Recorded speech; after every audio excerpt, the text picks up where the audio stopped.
Olá, sejam todos bem-vindos e bem-vindas à Semana da Compostagem Brasil 2025.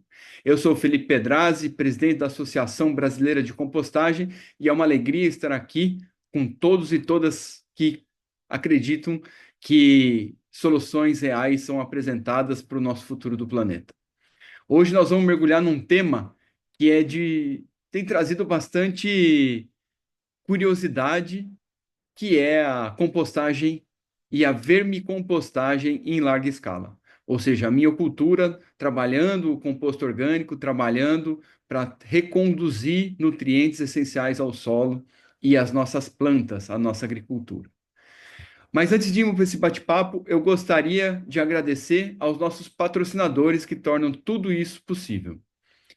Começando pela Envimate, que é o nosso patrocinador Pau-Brasil, que tem investido com seriedade em soluções para transformar o jeito como nós lidamos com os nossos resíduos. Vamos ver agora um vídeo aqui institucional, um vídeo de como que a Envimate tem trabalhado.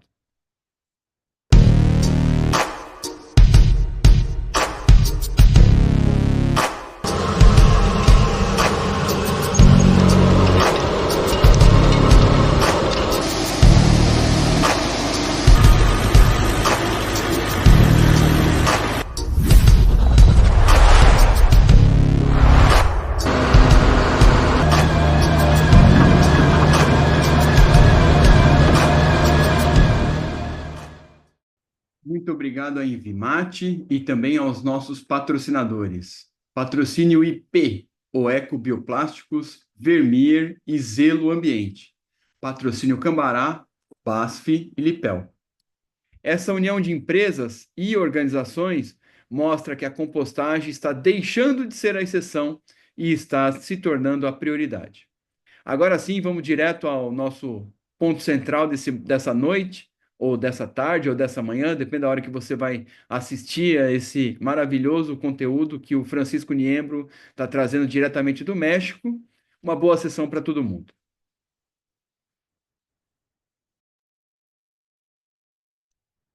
Olá a todos, bom dia, boa tarde, boa noite, boa madrugada, boa qualquer hora para você que está aqui hoje conectado na Semana da Compostagem da Associação Brasileira de Compostagem. Hoje nós temos um webinar internacional sobre vermicompostagem em larga escala, com o Francisco Niembro e com o Victor Niembro.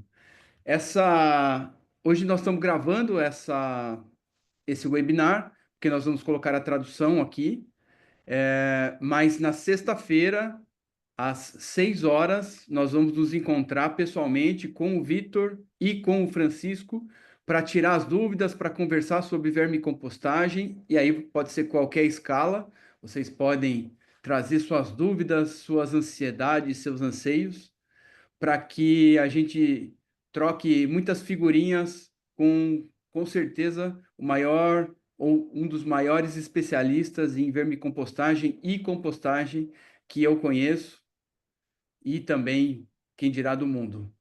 É um grande prazer estar aqui com o Francisco Niembro, meu mentor no Conselho de Compostagem em 2018, e até hoje a gente mantém um ótimo relacionamento, a gente está aí fazendo sempre trabalhos em conjunto e trocando figurinhas. Vou apresentar para vocês o Francisco.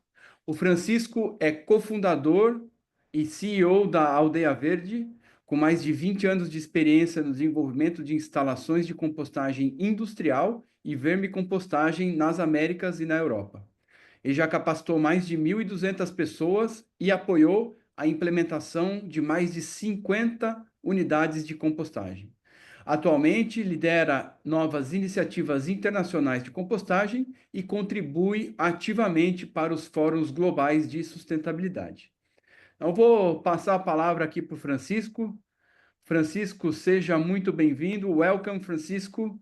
You can use your time and please be our guest and do your show. Thank you for being here. It's a great pleasure to be with you. And please share your Thank knowledge you. with the Brazilian guys. Thank you. Thank you, Felipe, so much for inviting me. We all know that this is a very important week for all of us. ICA, which is the International Compost Awareness Week. It's a very important week because all the people that we dedicate to composting, vermicomposting, and all of that, it's the time where we share our experiences and we wide up the word of composting along everyone, and we promote this, which is a really needed technology and really needed solution for stop contamination and for recovering eroded soils. So it's very important for me to be here with you. Thank you very much for inviting me. And I say hello to everyone that watches us through this channel. I am, like you mentioned, I'm gonna share some experience about vermicomposting at a large scale. And I'm gonna share my screen for that. Let me just get this, and please let me know if we are on. Yeah, we are on. Okay, are the other screens like me and you, and the Zoom doesn't look there? Is this okay to run? All right. Okay, so we're going to be talking about composting a little bit and vermicomposting at a large scale. As we all know, okay, there we are. As we all know, transforming the organic waste today is technically possible, it's economically viable, and it's environmentally responsible. And doing this, we can achieve environmental and social and economical benefits that will help us all. So there are many hierarchy schedules or drawings that tell us where is the compost and vermicompost systems, and they are right in the middle. They are right after the very obvious one, which we all know. The first and most important one is to prevent the waste of the organic matter. In this time, we're seeing a picture of the EPA in the United States, EPA, and it's talking about the waste food scale. This scale tells us, well, the first thing we have to do is to prevent the waste food.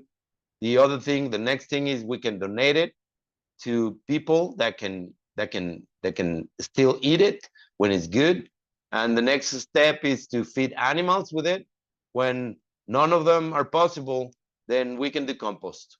And doing compost with this material will help us all, like we were mentioning, to achieve a large number of benefits: environmental benefits, social benefits, economical benefits.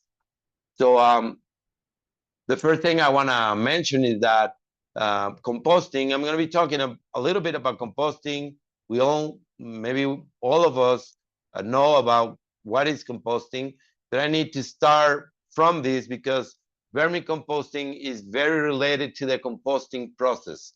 So when we talk about composting, we mentioned that composting is this biological aerobic monitor and control decomposition process of the biodegradable materials, and that its final product, it's known as compost. This is the definition that was made by the United States Composting Council in 2018 after a few definitions from the past.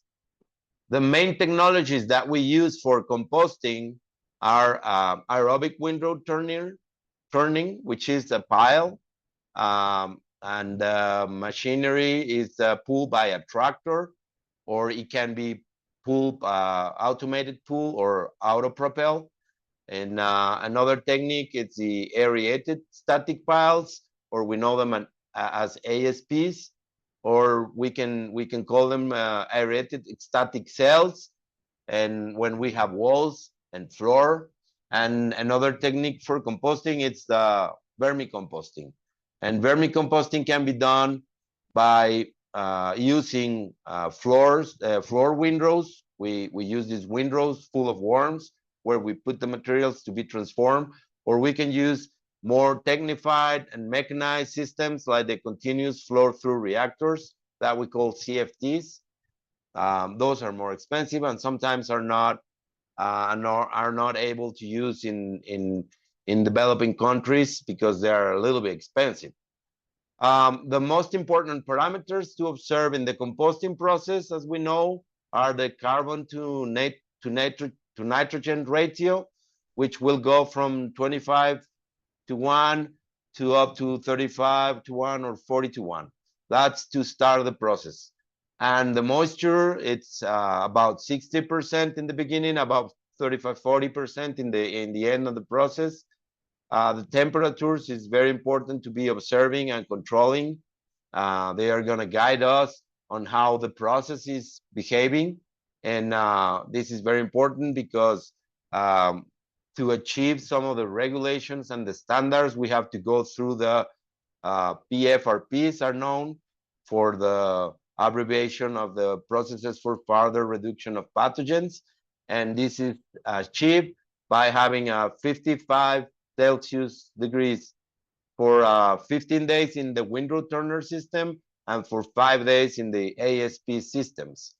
It's very important to be controlling and to be monitoring and recording your temperatures. The oxygen present in the material that is being composted, it's an important process too. When we start about 21% of oxygen present, then it comes down in the beginning of the process, and then it goes up again in the middle of the process. And some oxygen percentage good to have in the process is about 10-12%. And the time that happens, right now we have some super powerful supposed to machines that give us compost in 3-5 days. That's not possible. We have to wait some time for the microbes to thrive in the mass, in the process, and to work for us transforming the material. So the process can be done in maybe 6 weeks, 8 weeks, 10 weeks, 12 weeks when we have a controlled process, but we'll never get a compost in 3 or 5 days. That's not true. So these are the main parameters to be observing. When we talk about worms, which is what we were invited here for, we talk about different terms. And right now I'm going to be defining with the term of vermiculture. You know, vermiculture is this biotechnology that is responsible for breeding worms, and breeding worms will be used on different purposes. And these purposes can be for cosmetic, or can be for medicinal, or can be for food, producing food, or can be for waste management, as the vermicomposting is, and among other uses. But we're talking about vermiculture, which is breeding worms for using these worms for some other purposes. And I'm going to talk a little bit about the history of worms. What we know is that these kind of worms that we use for vermicomposting their origin is from Europe and Asia. And we have some old records that says that the Sumerians, about 4,000 to 2,000 years before Christ, they were known as the first farmers, and they used to value a piece of land. They used to give different values to the land according to the number of worms that were present in it. So they knew that worms present in a piece of land will mean that the piece of land was fertile and was productive, so they will give more value to that land. And we have some records that says that the Egyptians, especially Cleopatra, had a story that she used to punish anyone that would remove worms out of her kingdom. So worms were very precious for her. And closer to us, we have a record that says that Aristotle, he called the worms the intestines of the earth. So this means he knew that the real action of transforming the organic matter of the worms, and that's why he called them the intestines of the earth. And Charles Darwin, we all know Charles Darwin because of his physics and his scientific legend. We all know him very well because he's very known because of studying this species. He was very, very attracted to the worms.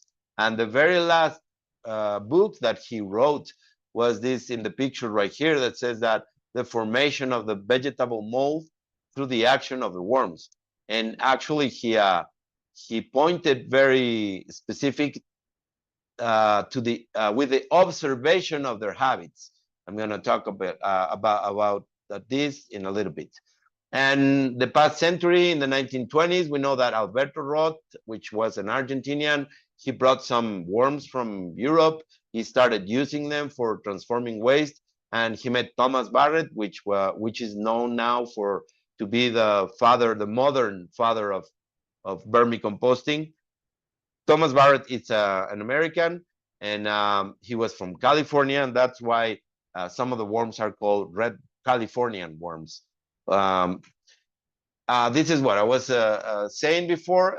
In the Charles Darwin book, he pointed that we need to observe their habits. This is very important. Actually, today, we need to be observing the habits of the worms because we need to know how they are feeling and how they are working in a specific environmental that we create for them. So observing their habits is very important. One of the things that we know is that the species that we use for transforming waste in vermicomposting, it's an epigeic worm, which is the one that keeps himself in the top surface of the land. She doesn't go, the epigeas worm will not go down deep and will be caving some caverns around. No, she stays in the top surface, maybe 10, 15, 20 centimeters. That's why we can work with it on the vermicomposting process. Out of the more than 8,000 species of worm, we know that 7 of them are kind of domesticated and are the ones that we use for vermicomposting. The ones that we must use for vermicomposting worldwide are 2 species that are like sisters. They are almost alike, which are Eisenia foetida and Eisenia andrae.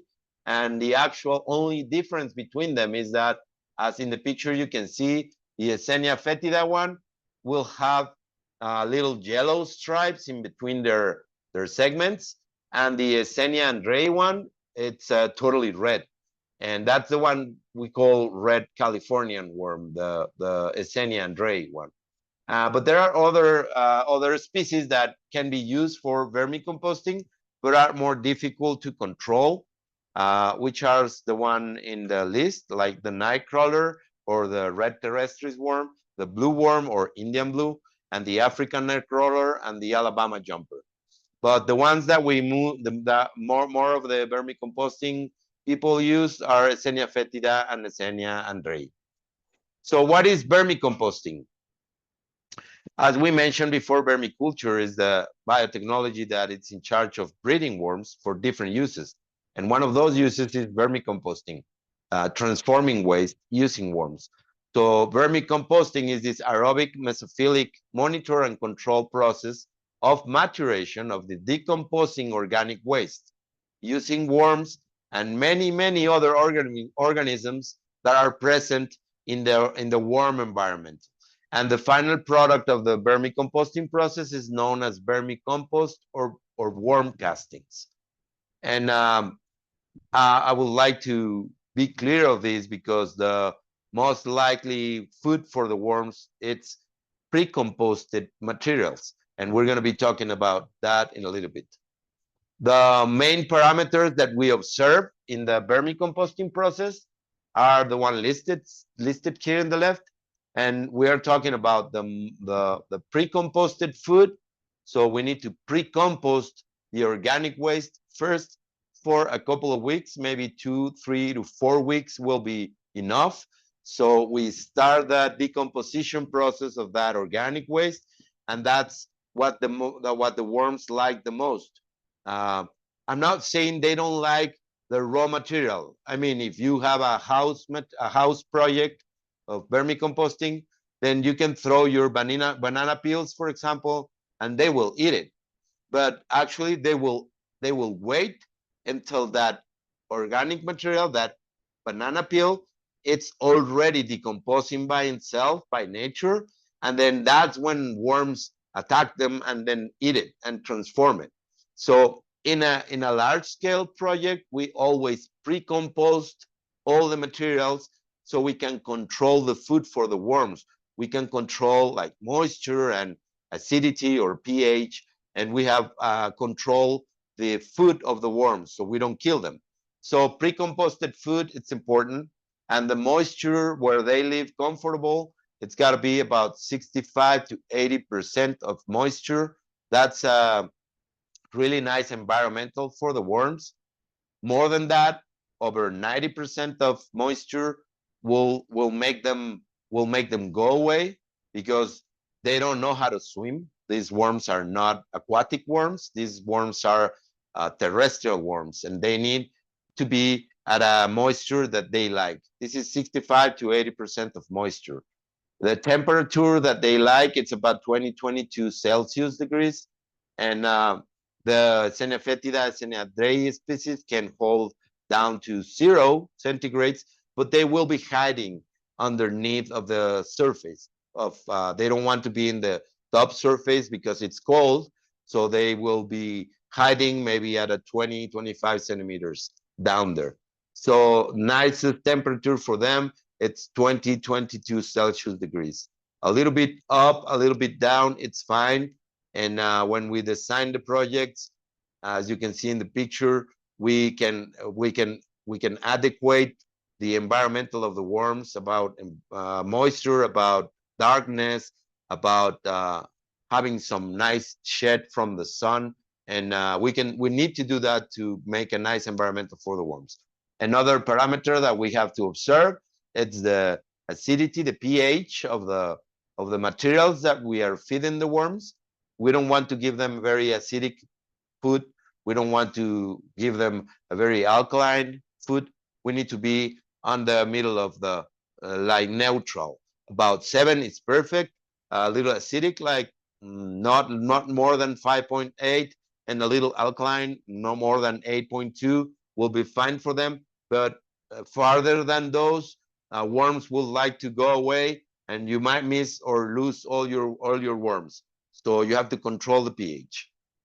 Carbon to nitrogen ratio, it's about what we have in the pre-composting food that we have, which will be like 20:1 to 40:1. And of course, they would like to have a darker environmental, and because these worms are photophobic, so they like to be in darker spaces. Talking about small projects like in your house, there are different systems, and in the left pictures we can see what happens to raw materials at your house in a little box, or you can use commercial equipment like the one we see there, the urban worm bag. It's a beautiful project. You can buy those in Amazon. It's good for the worms in your house, but you can do it yourself. Wood one you can do yourself with some plastic material or boxes, and you can keep your worms safe in there, and then you can feed them. This is a really small scale project in the house. Medium projects or small projects, but in your backyard, can be made using small windrows or some 200-liter bottles, and you can keep the worms in there, and you can feed them there, and you can get your vermicompost in there. Oh, I'd like to return a little bit. The one in the top right picture, that's a system that we don't like. Really tall systems where the walls are not letting the air flow through the materials are not good for the worms and for the products, because you convert all that material into an anaerobic process, and then you can be thriving some pathogens in there. So you don't want to do that. Walls in the high walls in the projects, we don't like them. We better have the air to be flowing around the materials to keep the oxygen present. On industrial projects, which is what we're going to be talking today, well, we can use we mainly use in Mexico and other countries the windrow systems. So these windrows can be made at the measure that you like. We've seen that not wider than 2 meters. It's fine because you can reach them with your instruments, and longer as you want. This one that you can see in the picture are 100-meter long, and they work very well. They are 2 meters wide, and they don't go taller than 40-45 centimeters, so we can keep the air flowing around, and we don't have anaerobic processes. There are other systems that are more technified and mechanized. As we can see in the picture, this is another large project here in Mexico, which is using a CFT, which are the continuous flow through reactors. And these are more mechanized, but obviously you need a very larger investment for achieving this project. But they're very productive. You never move the worms from the box. The mature process product, the vermicompost or worm casting, is cut from behind, and then you collect it on the floor with some scripts, and then you can screen it and use it. So are very technified, but are very more expensive. When we prepare this presentation, we thought that giving you a quick tour through a project will give you the idea of how things happen in a project. So we're going to give you a little tour through a project, starting on the initial design, which was work in 2016.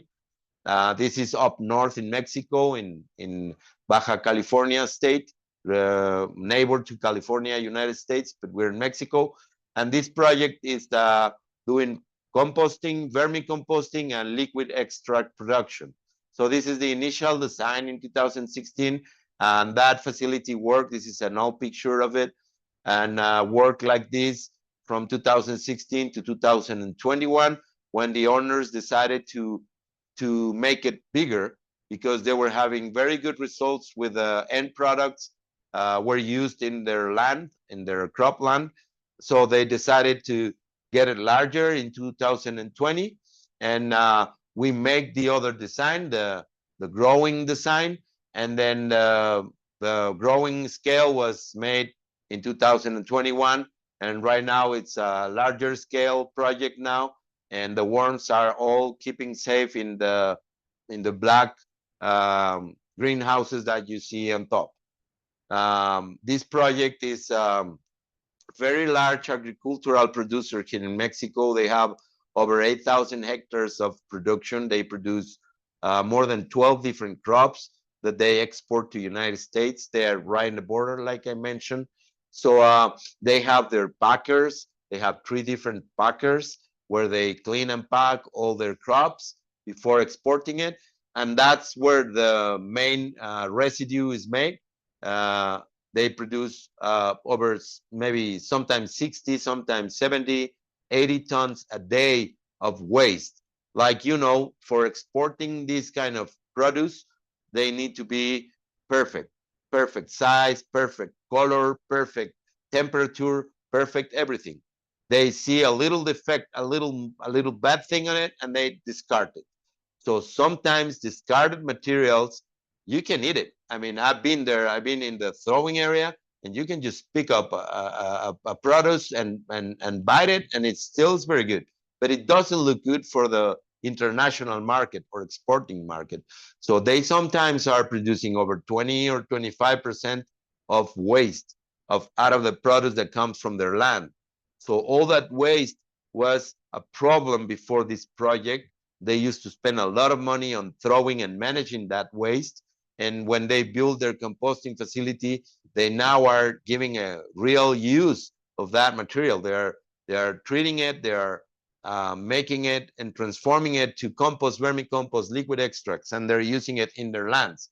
So these are some of the crops. This is how they I mean, you can just buy that piece of broccoli and it tastes good. And when it comes to the facility, we have some recipes for composting. We said this is, for example, Brussels sprouts mixed with some carbon material, which is wheat hay. And then we have some balancing numbers, and the people there knows how many boxes of these have to put per area. So they prepare the pile. This is a composting pile, and they're going to be turning it with their machine. Well, this is a picture where their material is onion, for example, and they are turning it and mixing it with a hay, which is their carbon source. And after mixing it, then the process starts, and then we can have a pre-compost material. This is a pile, one of their piles that has a pre-composted material. This could not be called compost yet because it only has 4 or 5 weeks, transforming. This is not very ready as a compost, but it's very ready as a worm food. Like we said, pre-composted organic waste will look like this, and the worms will like it a lot.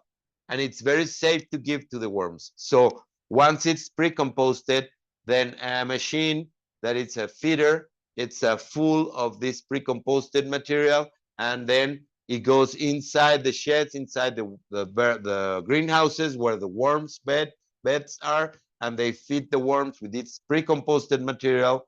Once they feed it, they just make it plain and then make it look nice, and then they get some water on it. As you can see, they have their sprinklers so they can water the beds, and then this is what the beds look like when they have already transformed the waste.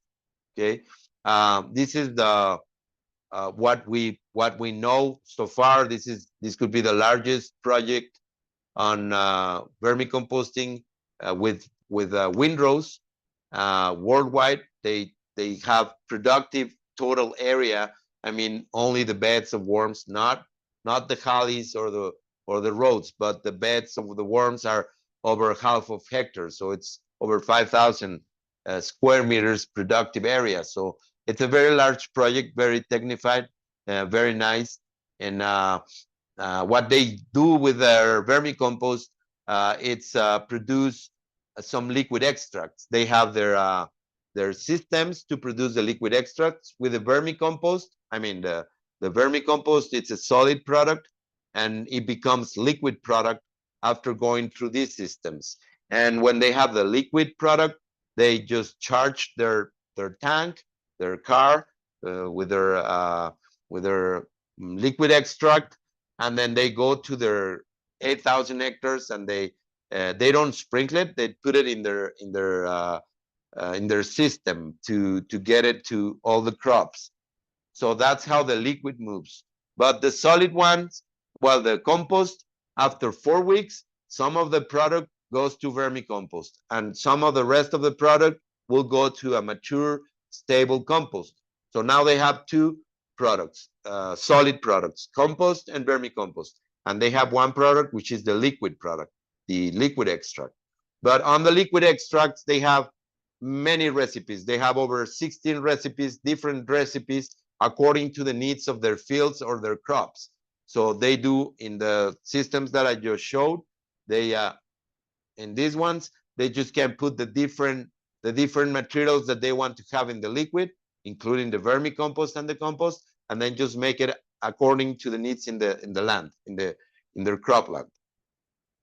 And the compost is applied as a spread. They spread the compost in their fields, and they use it as a solid too, as a solid material. And they use it in vineyards or in any crops. They have over 12 different crops. So they use it as a solid, and they use it as a liquid. And they, of course, have now very healthy soils. Some of the achieved benefits that they have, this is very interesting because 8-9 years after having this project and using this product, they've been achieving some goals. And we can see that they set up their zero waste plan for this year, 2025, which they already are committed to. They already completed. They are not producing any waste. All the organic waste goes to composting, and they put it back to their lands as a compost or vermicompost. And they have been achieving any certification that they need, like OMRI or FFO or any other certification that their final clients are asking for, or their products or the organic production demands. They can certificate their processes. They are now having greater productions in different crops. They have like 25% of increased yield, And in some, like the ones that you saw, the Brussels sprout program they have, in over 1,000 hectares, they have increased over 120% of production per hectare, just by starting to use the compost, vermicompost, and liquid extracts. So those are great benefits for them. They are not spending any money in disposal. They used to spend over $500,000 a year in disposing this material, this organic waste. Now they're not spending in that because they put it to compost. They are using over 30% less agrochemicals that they were using, because when they have healthier soils, they need less of this material and they are getting better productions. They are using less water, as we all know. The production of compost and the use of compost in the soil makes the soil to retain the moisture, and that's how they are spending over 20% less water than than what they used to do. And well, they have new buyers and more people wanting to buy their product at their prices because it's a better product. So they're having a good achievement of goals. Real quick to tell you that Aldea Verde is what it's specialized on. We design the projects, we build the projects, we equip the project. I mean, we provide all the equipment, and we teach the operators to work on the project, and that's what we do mainly in Mexico, in some other countries in Latin America, Europe, and we have 2 projects to be done in the United States. And what we do is we develop the projects tailor-made. We need to be considering any particular goals and scopes and budget that the different clients have. So we design the projects tailor-made and according to their needs. We do have 2 different projects. We separate these projects on the projects that are more into just managing waste, just transforming waste, but they don't care about the really high quality product. And the other ones, like the one we just tripped by, is those projects that are very interested in transforming the waste, but achieving really high quality certified end products. And we say this is different projects because when we design, we can design the areas and the machinery and everything according to their scopes. And some people are not going to be using the compost, but for the yards or for landscaping.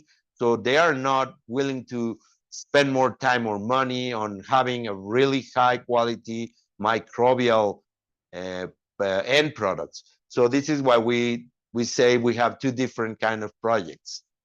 Right now, it's been very interesting. In the past 8 months, we've been working to achieve the first composting facility that generates carbon credits, and this is going to be really interesting in the future of composting, because we all know sometimes it's hard to get the money running around the composting projects, and having this new way of receiving some money back, it's very interesting. Composting facility could be making and generating carbon credits, and these carbon credits are sold to the market, and the composting facility will be receiving money for those carbon credits. And this is just because the organic waste is well treated. It's not just dumped in landfills and generating greenhouse gases. The organic waste will not generate those gases because it goes to a process that is called composting, and that will have a bunch of benefits. So that's why you can make carbon credits out of the composting projects.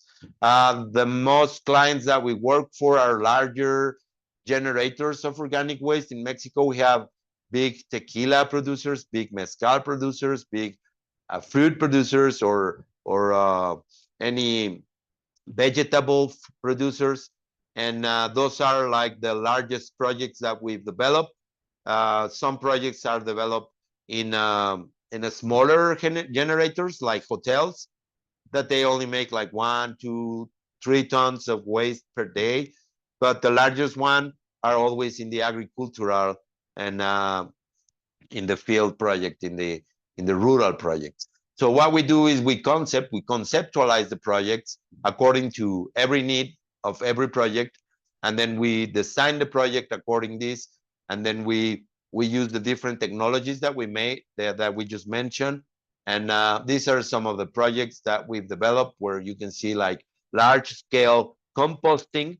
But as I said in the trip of that project, when you want to talk about vermicomposting at a large scale, you always will need a large scale pre-composting process. So you need composting processes, machinery, and spaces to make the pre-compost for your worms. Otherwise, you will not be able to make on time and on quality the correct food for the worms. So you need to be making pre-compost with control and monitor composting process. And these are some of the large projects of vermicomposting that we have designed and installed. Most of them are in Mexico and in the agri field. And the liquid extract production, which is a very efficient and very intelligent to do, because compost and vermicompost at their solid stage, it's you can apply them in the field, but you cannot go every day to apply compost and vermicompost. Instead, if you make those compost or vermicompost to go liquid by doing these liquid extracts, then you can be pulling those nutrients and that microbiology through your watering systems every day in your crops and your soil.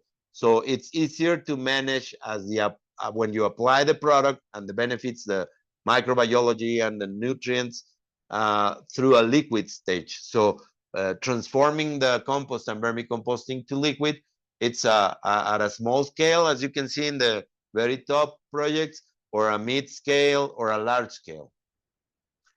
And I'm just gonna run real fast on 8 past projects that we developed. This is a municipal project. This is an Can you still hear me, Felipe? Yes, you can Okay, go. sorry. Yeah, because I think the battery ran out. But I'm just finished real quick. This is a hotel. This is another hotel. This is a mezcal producer. All the bagaces from the mezcal and tequila produced are the place where we put the vinazas, which are the liquid, and then we use the compost turner to make compost. This is a large scale vermicomposting project. This is another mezcal producer. This is a hotel, and this is an organic farm in Texas. So to finish, why we say yes to composting and vermicomposting? We say yes to vermicomposting and composting because using these products will help us to give some nutrients and microbiology to the soil, will help us to regenerate the soil, the eroded soils. Using these products will help us to retain moisture and save money and water. These products will help us to reduce the infection of any plagues or animals and pathogens. Using these products will help us to get a stronger radicular system in their crops, so it will be a bigger and nicer crop. And of course, it will be giving you healthier soils to produce healthier food. So why we say yes to composting and vermicomposting? Because the global food losses and waste per year are crazy. These numbers are just very, very crazy, high numbers. We can see that 40% of all the fruit and vegetables that are produced are wasted. We can see that 35% of all the fish and seafood that we produce is wasted. The 30% on the cereals, the 20% on the dairy products, and more than 20% on the meat and poultry products. So that's over a third of what we produce is dumped, and it's most of the time contaminating our environmental. So that's why we say yes to composting and vermicomposting. There is a study by the grain organization far away, more than 50 years ago. They say that the greenhouse gas emissions could be decreasing by 20 to 35% just by recovering the soil organic matter. So using these products in the soil will help us to increase the organic matter, and that will help us to capture carbon and to easy and to slow our greenhouse gases emission and the warming on the planet. So that's why we say yes to vermicomposting. And as we all know, a fertile soil will give us a reduction on the greenhouse gas emissions, will capture more carbon, and will produce more and better food. So that's why we say yes to composting. And of course, because it's an environmental tool for education, we can use this composting and vermicomposting as a tool to educate our infants, our boys, our kids. And it's a very important tool for education. So that's it, Felipe. This is what we have to talk to you today. What do you think of worms at a large scale? Thank you, Francisco. Thank you, Vitor. Francisco e o Vitor estarão aqui na sexta-feira no nosso happy hour para tirar as dúvidas. Agora, what do I think about worm composting in a large scale? I think it's a huge challenge because, to me especially, because I am really a worm killer at home. I cannot grow worms at home because always my material goes through thermophilic phase and I never have the worms. But I really think that's a very beautiful way to rebuild our soils, to grow more natural food, more nutrient enriched food. And I think it's a very promising thing to do with the compost because it aggregates value on the compost also. So we have the feedstock to do the worm castings, and it increases value on our compost. So, yeah, actually, you know what? Some of the projects that we design and we install, they don't need worms. They don't go that far. They just compost, and it's pretty good, and it solves their necessity. I mean, sometimes they don't have to go that far to the vermicomposting processes because we all know it's more expensive. It will take more labor, more space, more machinery, more everything. But we all know too that the vermicompost will be higher many times to the compost. So when a project really needs to go farther to vermicompost, then it's welcome. And we don't push all the systems to vermicomposting because sometimes it's not needed. But when we know the benefits are gonna be very, very clear, then we promote vermicomposting at a large scale.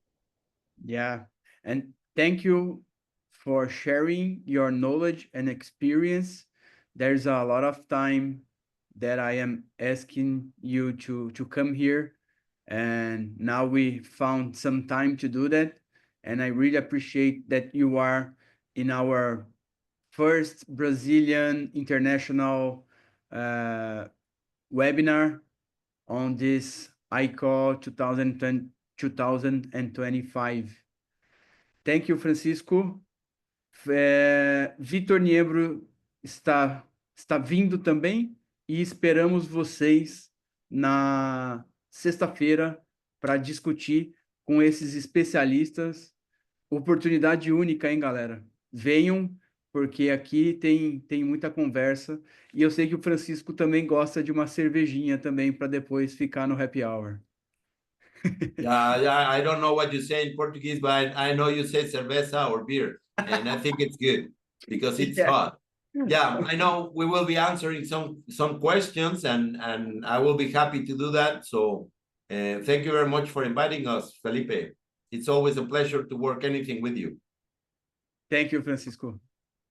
See you. See Bye-bye. you. Thank you.